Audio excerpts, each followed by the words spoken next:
কেউ যদি বলে একটা ভাঙা ঘরও মানুষের জীবন বদলে দিতে পারে, তুমি কি বিশ্বাস করবে? এই মানুষটা করেছে।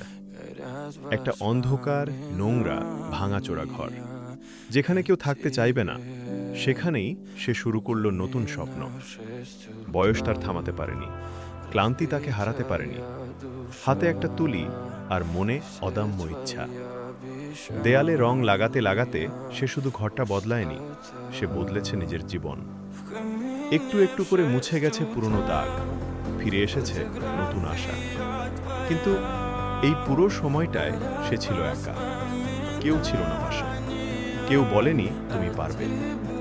তবুও সে থামেনি, কারণ সে জানে পরিশ্রম কখনো বৃথা যায় না। আজ এই ভাঙা ঘরটাই হয়ে উঠছে তার গর্ব, তার নতুন শুরু, আর প্রমাণ করছে চাইলে মানুষ সব কিছু বদলে নিতে পারে।